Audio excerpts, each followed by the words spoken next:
நாடாளுமன்றத்தில் இன்று ரணில் விக்ரமசிங்க ராஜபக்ச குடும்பத்தின் அரசியல் கைதி. நான் ஏன் ரணில் விக்ரமசிங்கவை இவ்வாறு தாக்குகின்றேன் என தமிழ் பேசும் மக்கள் இன்று பார்த்து கொண்டிருப்பார்கள். ஆனால் நான் தாக்குவதற்கான காரணம் 2019 வரை இருந்த ரணில் விக்ரமசிங்க வேறு. தற்போது அவர் ராஜபக்ச குடும்பத்தை காப்பாற்றுவதற்காக ஒப்பந்தம் செய்யப்பட்டவராக காணப்படுகின்றார்.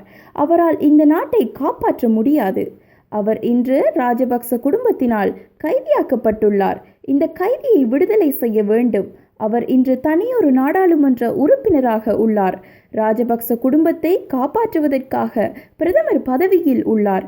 அதேபோன்று கடந்த காலத்தில் நான் கூறியது போன்று மீண்டும் கூறுகின்றேன், கிழக்கு மாகாணத்தில் உள்ள உறுப்பினர்கள் அமைச்சு பதவி எடுத்தால் குறுகிய காலத்தில் அமைச்சு பதவி வகித்தவர்களாக இருப்பீர்கள்.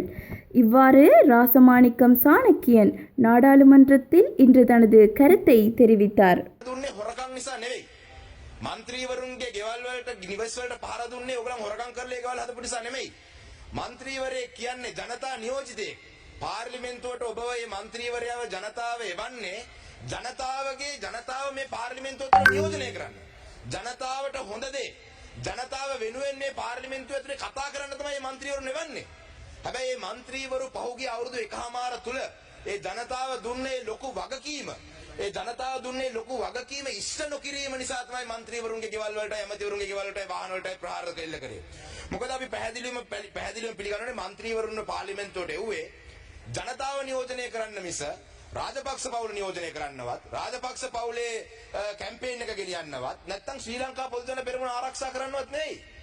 දැන් බලන්න අද දිනේෂ් ගුණවර්ධන ඇමතුමා කතා කරද්දී කිව්වා TN එකේ മന്ത്രിවරු දෙන්නෙකුත් බොහොම අමාරුවෙන් ගියේ කියලා. කිසිම අමාරුවකින් නෙමෙයි ගියේ. ඒ മന്ത്രിවරු දෙන්න සටරක පල්ලයට දාපු ගමන් අපි TN එකේ ගමන් පාර ක්ලියර් කරලා දුන්නා යන්න කියලා. ඒ මොකද? දන්නවා අපි දකුණු උතුරු නැගෙනහිර ජනතාව අපි නියෝජනය කරන ජනතාව ඒක පිළිගත්තත් මම දැන් ට්‍රාන්ස්ලේෂන් එක වැරදිලා ඇති. රාසමානික මන්තුමාට සිංහල තේරෙනවා. මම සිංහලෙන් කතා කරේ. ඔබ ගැන හෝ අද ගැන නෙමෙයි මම කතා කරේ. මේ മന്ത്രിවරු දෙදෙනා මේ සභාවේ ඉන්නවා. එතුමාලා ඒ කාලේ ජීවිත ආරක්ෂාවට අන්තිමේදී ඉන්දියාවට ගියා. ඔබතුමා පොඩ්ඩක් නොදන්න දේවල් ඔබතුමා ඉපදිලාද මන් දන්නේ නැහැ ඒ කාලේ. ඔබතුමා සමහර විට ඉපදිලත් නැතුව ඇති. ඉතින් අපි മന്ത്രിවරු ඇටියට පක්ෂ ගැන බලලා නෙමෙයි කටයුතු කරලා තිබෙන්නේ. හොඳින් කියන්නේ. ස්තුතියි. ද්‍රවිඩ ජාතික සන්ධානයේ മന്ത്രിවරුන් සිද්ධාර්ථන් සහ සෙල්ව මඩකලනාද മന്ത്രിවරයෝ දෙන්න තමයි දා හිටියේ. මම හිතන්නේ ඔබතුමා TNA එකේ മന്ത്രിවරුන් කියලා තමයි කිව්වේ. මට ඒක TNA එකේදී සිංහලෙන් කියන්න බෑනේ. TNA කියන්නේ ඉංග්‍රීසි අකුරු තුනක්. ඉතින් මට ඉංග්‍රීසිත් තේරෙනවා සිංහලත් තේරෙනවා. හැබැයි ඔබතුමා TNA മന്ത്രിවරුන් කියලා කිව්වේ TNA മന്ത്രിවරුන්ට එහෙම අපහසුතාවයක් දුන්නේ නැහැ කියන එක මම කියන්නේ. හැබැයි ඔබතුමා ඒ පොයින්ට් එක මිස් කරා. ඔබතුමා ඒත් මම කියපු ප්‍රධාන කාරණේ මිස් කරා. මම කිව්වේ ඒ TNA එකේ മന്ത്രിවරුන්ට කවුරුත් ප්‍රහාර එල්ල ගන්න එන්නේ නැත්නම් මොකද අපි ජනතාවත් එක්ක හිට ගන්න නිසා. අපි උතුරු නැගෙනහිර ජීවත් වෙන ජනතාවත් එක්ක හිට ගන්නවා. ලංකාවේ සියලු දෙනාත් එක්ක අපි හිට ගන්නවා. ඉතින් ඒක නිසා ජනතාවගේ ප්‍රශ්න කතා කරන മന്ത്രിවරුන්ට මං හිතන්නේ මේ පාර්ලිමේන්තුවේ ආපු කාටවත් ගහලා නැහැ. අපේ නසීර් අහමඩ් මන්ත්‍රීතුමාගේ ගේ ඔෆිස් එකේම ගිනි තිබ්බා. ඒත් එතුමා ඒ ගත්ත තීරණ නිසා තමයි එහෙම කරේ. එහෙම නැත්නම් එතුමා හොරගම් කරා කියලා ගිනි තිබ්බා කියලා මං හිතන්නේ නැහැ. එතුමා හොරගම් කරාද නැද්ද කියන එක මට අදාළ නැහැ. මම මේක ගැන වාද කරන්නේ නැහැ. හැබැයි එතුමාගේ ගේ ගෙනි තිබ්බේ එතුමා ඒ ජනතාව පිළිගත්තේ නැහැ. එතුමා හරිතන හිටගත්තා කියලා. ඉතින් 20 වෙනි සංශෝධනයට අත උස්සලා අද මම දැක්ක උදේ අපේ හිටපු මුදල් ඇමතුමා හිටපු නීතිය පිළිබඳ ඇමතුමා ලොකු කතාවක් කරා. එතුමා 20 වෙනි සංශෝධනය ගේනකොට කොහොමද කතා කරේ? දැන් අද මේ 20 වෙනි සංශෝධනය එපා කියලා ඒගොල්ලන්ගේ පක්ෂෙම කියන තත්ත්වෙට ඇවිල්ලා තියෙනවා. මේ 20 වෙනි සංශෝධනය වගේ රටට අහිත කර දේවල් වලට ඡන්ද දුන්න නිසා තමයි ගෙවල් ගිනි තිබ්බේ. හැම බජට් එකේම මේ ආර්ථික බැරදි ප්‍රතිපත්ති තිබ්බ බජට් 2020 බජට් එක 2021 බජට් එක මේ 2021 20 බජට් එකටම අත උස්සපු මිනිස්සු නිසා තමයි මේ ගෙවල් ගිනි තිබ්බේ. මොකද ඒ බජට් එකේ තිබ්බ ඒ වැරදි ප්‍රතිපත්ති. අලි සබ්බිය මතුමාට පුළුවන් මෙහෙම අත දික් කරලා කියන්න. පුළුවන් නම් ජනතාව ඉස්සරහා ගිහිල්ලා කියන්න ඒක නෙවෙයි කියලා. පුළුවන් නම් ජනතාව ඉස්සරහා ගිහිල්ලා කියන්න දැන් මෙහෙම කරා. පුළුවන් නම් ගිහිල්ලා කියන්න මෙහෙම කරලා කරන්න 20 ගෙනාපු එක හරි කියලා කියන්න බෑ. ඒක තමයි මේ ජනතාව පාවා දීම නිසා තමයි. ජනමතයේ පාවා දීම නිසා තමයි මේ දේ ඔයගලන්ට උනේ කියන එක මතක තියාගන්න. හැබැයි අදටත් තාම සමහර മന്ത്രിවරු හැදිලා නැහැ. ජනාධිපතිවරයාට විරුද්ධව ජනාධිපතිවර ඩිස්ප්ලෙෂර් ජනාධිපතිතුමා කෙරෙහි තියෙන අපේ අප්‍රසාදයේ පළකිරීම කියන යෝජනාවටත් විරුද්ධව മന്ത്രിවරු 120ක් ඡන්ද දුන්නා කියන්නේ තාම මේ മന്ത്രിවරු ඉගෙනගෙන නැහැ ජනතාවත් එක්ක හිට ගන්න. ඊට වඩා වැදගත් වෙලා තියෙන්නේ മന്ത്രിවරුන්ගේ ගෙවල් වලට ප්‍රහාර දුන්නෙක් ගැන කතා කරන එක තමයි දවස් 4ක්. ඒක නිසා ඊළඟට ඊට වඩා ලොකු පාවාදීමක් ගැන අද කතා කරන්න තියෙනවා. ඒ ලොකුම ලොකු පාවාදීම මේ മന്ത്രിවරු ජනතාව පාවා දුන්නා වගේ අද ගෝල්ෆේස් අරගලේ පාවා දීලා තියෙනවා රනිල් වික්‍රමසිංහ අගමැතිතුමා. රනිල් වික්‍රමසිංහ අගමැතිතුමා අද ලංකාවේ ඉන්න සියලු ජනතාව පාවා දීලා තියෙනවා. එතුමා අගමැති වෙන්න ඕනේ නිසා. එතුමාගේ අගමැති සීනියට 6 වෙනි පාරත් එතුමා අගමැති වෙන්න ඕන කෙනේ සීනිය වෙනුවෙන්. එතුමා අද ගෝල්ෆේස් ජනතාව පමණක් නෙවෙයි ශ්‍රී ලංකාවේ ඉන්න සියලු ජනතාව පාවා දීලා තියෙනවා. මම ඇයි එහෙම කියන්නේ? මොකද මම කියන්නේ ගෝඨාභය රාජපක්ෂ මහත්තයා ඉල්ලා අස් වෙන්න ඕන්න මෙන්න හිටිය කියන එක අපිට පැහැදිලි. මුළු ලංකාවම දන්නවා. මුළු ලංකාවම දැනන් හිටියේ එතුමා ඉල්ලා අස් වෙන්න ඕන්න මෙන්න හිටියේ. යන්න එළියට යන්න විදියක් නැතුව හිටියේ. හිර වෙලා හිටියේ. එතකොට සමගි ජන බලවේගය මොනවද කරේ? අපි ගරු කරනවා සමගි ජන බලවේගයේ ප්‍රතිපත්තියත් එක්ක හිටපෙකට. සමගි ජන බලවේගය කිව්වා රටේ ජනතාව ඉල්ලන්නේ ගෝඨාභය රාජපක්ෂ එක්ක ඉල්ලා අස් වෙන්න ඕනේ. ඉල්ලා අස් වෙන දිනයක් දෙන්න අපි බාර ගන්නම්. ප්‍රතිපත්ති තියෙන පක්ෂයක්. JVP පක්ෂය මොනවද කිව්වේ? JVP පක්ෂික අපි රට බාර ගන්න ලෑස්ති. හැබැයි ගෝඨාභය ඉල්ලා අස් වෙනවා. මොකද ඒක තමයි ජනතාව ඉල්ලන්නේ. ඒක තමයි ජනතාව ඉල්ලන්නේ. TN එකේ මොනවද කිව්වේ? අපි ආණ්ඩුවට එකතු වෙන්නේ නැහැ. හැබැයි අපි සම්පූර්ණ සහයෝගය දෙන්නම් හරි දේ කරනවා නම්. හැබැයි ගෝඨාභය ඉල්ලා අස් වෙනවා. මොකද ඒක තමයි ලංකාවම ඉල්ලන්නේ. ඒ වුණාට රනිල් වික්‍රමසිංහ මොනවද කරේ? කිසිම කොන්දේසියක් නැහැ. ගියා අගමැතිකම ගත්ත බලද්දී මේ UMP එකේ මම දැක්ක නවීන් දිසානායක මහත්මයා Twitter එකේ දාලා තිනවා UMP ඉන්න ක්‍රියාකාරීන්වත් දන්නේ නැලු මෙතුමා ගන්න යනවා කියලා. ඒතර කාගෙන්වත් අහන්න නැතුව කිසි කෙනෙක්ගෙන් අහන්න නැතුව එතුමා ගිහිල්ලා මේක අරන් තියෙනවා. ඉතින් එතුමා අද අගමැති වෙලා මොනවද කරන්නේ? එතුමා අගමැති වෙලා රටට සත්‍ය ප්‍රකාශ කරනවා කියලා ලොකු ප්‍රකාශයක් කරලා තියෙනවා. මේ සත්‍ය තමයි අපි අවුරුදු එකමාරක් දෙකක් තිස්සේ කිව්වේ. අද අගමැති පුටුවේ වාඩි වෙලා එතුමා අවශ්‍ය නැහැ මේ සත්‍ය ප්‍රකාශ කරන්න. ස්පීච් එකක් දුන්න ගමන් කියනවා very he is being honest. He has stated the real situation of this country. We knew this situation. The country knew this situation, which is why they were protesting at Ballface. We didn't need a prime minister to come and sit in his chair to say all this. We didn't need him to do that. අපි මොනවද එතුමා මෙතනට එනවා නම් අපි එතුමාගෙන් බලාපොරොත්තු වෙන්නේ මොනවද? අපි ඊටව බලාපොරොත්තු වෙන්නේ ආපු ගමන් එතුමා කියයි right මම මේ රටවල් එක්ක කතා කරලා තියෙනවා සති 3ක් ඇතුළත ගෑස් හිඟේ මම නවත්තනවා මාසයක් ඇතුළත මම පෙට්‍රල් හිඟේ නවත්තනවා මම මාස කිහිපයක් ඇතුළත මේ බෙහෙත් හිඟේ නවත්තනවා මම මේ වැඩ පිළිවෙල කරනවා ඒ වුණාට අපි අද එතුමා ඇවිල්ලා මොනවද කිව්වේ පෙට්‍රල් නෑ මේ ජීවිතේ අමාරුම මාස 3 මේ ඉදිරි අනාගතයේ තියෙන ඒක අපි දන්නවා ඔබතුමාට ඇග්‍රීමන්ට් හදාගෙන එන්න තිබ්බේ අගමැතිකම ගන්නවා නම් මේ රට මේ ආර්ථික ප්‍රශ්නෙන් ගොඩ ගන්න. ඔබතුමාට බෙහෙත් ගේන්න ක්‍රමයක් හදාගෙන එන්න තිබ්බේ.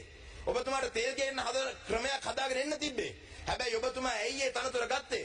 ඔබතුමා ඒ තනතුර ගත්තේ මේ කිසිම දෙයකට නෙමෙයි. ඔබතුමා තනතුර ගත්තේ මේ රාජපක්ෂ පවුල බේරගන්න. ඒක බය නැතුව මම කියනවා මෙතන. ඒ පවුල බේරගන්න තමයි ඔබතුමා ඒක ගත්තේ. බිත්තියට හේතු කරලා තිබ්බේ ඒ රාජපක්ෂ පවුල බේරගන්න තමයි ඔබතුමා මේ තනතුර ගත්තේ. ඔබතුමාගෙන් මම ඉල්ලීමක් කරනවා. ඔබතුමා රටට සත්‍ය ප්‍රකාශ කරා කියලා ඔබතුමා එදා මාධ්‍ය ඉස්සරහා ලොකු ප්‍රකාශයක් කරා රටේ ඇත්ත තත්ත්වය මේක කියලා. ඔබතුමා අද රටට ප්‍රකාශ කරන්න ඕන සත්‍ය වෙන මොනවත් නෙමෙයි. ඔබතුමා මේ රාජපක්ෂ පවුලත් එක්ක දාපු ඩීල් එක මොකක්ද කියන එක ප්‍රකාශ කරන්න. මොකද්ද ඔබතුමා මේ රාජපක්ෂ පවුලත් එක්ක දාපු ඇග්‍රීමන්ට් එක ගැන සත්‍ය පුළුවන් නම් ප්‍රකාශ කරන්න. ආර්ථික පිළිබඳ සත්‍ය අපි සියලු දෙනාම දන්නවා. We all know the state of the economy. We don't need you to come and tell us this. You reveal to us, you be honest to us about the deal that you made with the Rajapaksa family. The deal that you made with the SLPP, you come and tell us what that deal is. Tell the country, tell the world the truth about what you have agreed upon. If you don't want to say that, ඔබතුමා කැමති නැත්නම් ඒක කියන්න මට පුළුවන් ඒ ටික මෙතන කියන්න. පළවෙනි එක තමයි බංකරයක හැංගිලා හිටපු ගෝඨාභය රාජපක්ෂට එළියට එන්න ඔබතුමා අවස්ථාව හදලා දුන්න එක තමයි පළවෙනි ඩීල් එක. නාවික හමුදා කඳවුරක හැංගිලා හිටපු නාමල් රාජපක්ෂ සහ මහින්ද රාජපක්ෂට පාර්ලිමේන්තුවට එන්න අවකාශය හදලා දුන්න එක තමයි ඔබ කරපු දෙවෙනි එක. නියෝජ්‍ය කතානායක ඡන්දයේදී බැසිල් රාජපක්ෂ මහත්තයාට ශ්‍රී ලංකා පොදු ජන පෙරමුණ මගේ අතේ තාම තියෙන්නේ කියන එක රටට පෙන්වන්න අවස්ථාව ඔබ හදලා දුන්නේ. මොකද නියෝජ්‍ය කතානායක ඡන්දයේදී ඔබතුමා කිව්වා කාන්තාවක් පත් කරමු කියලා. අපේ රෝහිණී කවිරත්න මන්ත්‍රීතුමියට අපි තාම ගරු කරනවා. එතුමිය ශ්‍රී ලංකාව වෙනුවෙන් එතුමියගේ නම දැම්ම එතනට. බය නැතුව දැම්මා. එතුමියට අපේ ප්‍රණාමය පුද ගන්න ඕනේ. මොකද බය නැතුව ආවා. ඡන්දයක් ඕන ඡන්දයකට පෙරදුනත් එකයි නැත්නම් මගේ නම දෙන්නම් රට වෙනුවෙන් කියලා අපි අගය කරනවා එතුමියව. හැබැයි මොකක්ද අගමැතිතුමා මේ නම ප්‍රොපෝස් කරලා රටේ ජනතාවටයි පොදු ජන පෙරමුණේ ඔය මේ බය වෙලා හිටපු മന്ത്രിවරුන්ටයි මේ කොන්ෆිඩන්ස් එක දුන්නා බැසිල් රාජපක්ෂ මහත්තයාගේ අතේ තමයි අදලත් පක්ෂයේ තියෙන්නේ කියලා. ඒක තමයි එතුමා කරපු තුන්වෙනි එක. එතුමා කරපු තුන්වෙනි එක තමයි ඒක.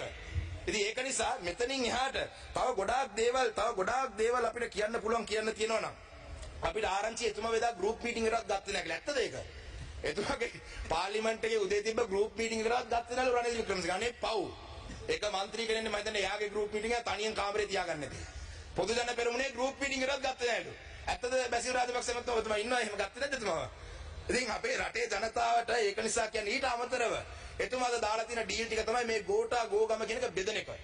දැන් එතුමාට පුළුවන් හරි මොලකාරය එතුමා. අර ඉන්නේ අර අපිරාජීබ්බෝ කියලා කාටුන් එකක් ඉන්න ඒකේ අර බඩේ තමයි මොලකාරය ඉන්නේ මැෂින් එක අස්සේ.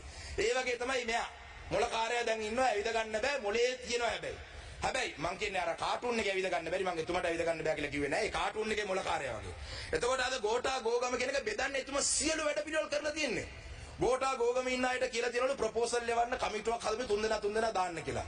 ඉතින් 3000ක් 30000ක් ඉන්න තැනක තුන දැම්මම ඔය කමිටුව අස්සෙම තරහ යන කවුද යන්නේ කියලා.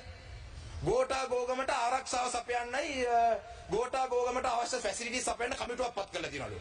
ඇයි ඔබතුමා හිතුවද මේ ගෝටා ගෝගමේ ඉන්න කට්ටිය මැරණ කල් උතරින් ආවේ කියලා? කමිටුවක් ඕනේ නෑ.